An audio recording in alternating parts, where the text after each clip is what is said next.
Okay, let's get into it. This is a production design video, really for my production design class. I'll be uploading it to my Urban Myths channel, but this is really for Professor Alistair McPherson, his production design class. And this is the elements of the production design you'll see in this video are for my upcoming thesis pilot, an animated pilot, largely using AI tools, and it's called All the Jobs Are Gone. Not going to get into the whole story of the world. I've got another video that maybe I'll link to this one or link them together somehow on YouTube, and that'll explain that. So just getting into the actual design elements of the world, I've broken them up, at least thus far as it relates to my script. I've broken them up into 4 different parts. And the first is the overall city, which is dark. There's colors of, like everything's neon since it's a cyberpunk world. I thought that was the easiest and most effective way to go. So there's like blue, purple, red, and then there's some yellow or golden kind of color. And that's to create the impression that there are competing forces in this city. It's a very evil place, but the presence of God is not devoid, or the city is not devoid of his presence. So the yellow here, depending on what I'm trying to indicate, it could indicate fear, but it could also indicate hope. It could indicate joy. And so that's why I wanted to put that. It was important to put those competing kind of color elements together. The second part would be the neighborhood, right? Looking at the neighborhood overall, which the lead protagonist, Becky, lives in. And so I decided to use, again, using some of the same neon colors. You're going to see blue, or rather, excuse me, yeah, blue, gold, or yellow gold. You're going to see mostly those colors. I might incorporate some green later. Basically, a yellow and a blue together, indicating that there's hope, and there's blue is like a divine or heavenly color. So that was important to put it there. Even though it's always raining, there's a lot of rain in this neighborhood in which she lives, and it's kind of a depression over the city, which indicates, again, there's a kind of evil force that's there, that's malevolent, working against the people. There's also, in other elements of the city, there's further away from her neighborhood, there's purple. I used a lot of purple. Now, purple can be a color relating to like royalty, so it doesn't have to be bad. But again, it's a darker neon color.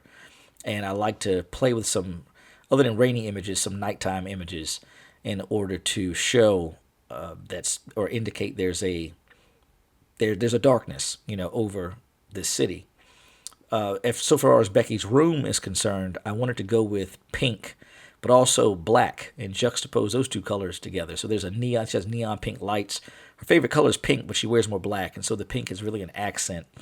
And in some of the images of her room, I thought it was important to add props and to also put windows in her room where you can look out and see the city. So she lives in a suburban area, but the city itself is not really far away. It's really in walking distance from where she is.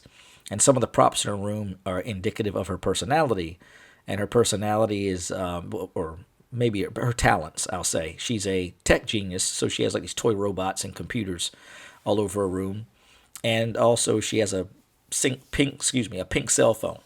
In animation, it's always important to give a character a prop. You don't have to, but I like the idea of giving the lead character a prop, and I thought something that would be simple, that was relatable, and that could be easily associated with her, she's a 17-year-old teenage girl, would be a pink cell phone.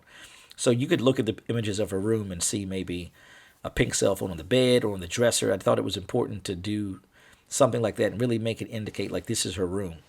And also, you won't see the pink neon color anywhere else in the city. That becomes her color. The last element is the police department, and I did the exterior and interior. And the exterior is just, I got some shots of cars riding by. I wanted to use the exterior of the police department having some of that yellow, which indicates in this case hope. But there's also a lot of crookedness in the police department. So depending on the weather, is it raining? Is there lightning going on? Some of the video images I created are pretty intimidating. And it could mean there's something ominous and dark moving on the police force. It could mean fear, that you're meant to fear the police. There's also blue though, and then on the interior images, there's like silver and a lot of reflective surfaces. Like it looks like it's polished to like a high polish or a high reflection, and there's glass. There's a lot of transparency on the inside, juxtaposed with like a wooden desk. Looks like I created like a circulation desk image. So and on the interior versus the exterior, it was important for me to create that juxtaposition with Becky's house and also with the police department. And there'll be a lot of that where the exterior doesn't always look like the interior. So there's things that I use to indicate different emotional levels for the whole piece. And hopefully by the time this is over, I get some good feedback from you, Professor McPherson. Thank you very much for all your patience and your good instruction this semester. I can move on with something that will have a fairly high quality to it and have some type of substance and meaning.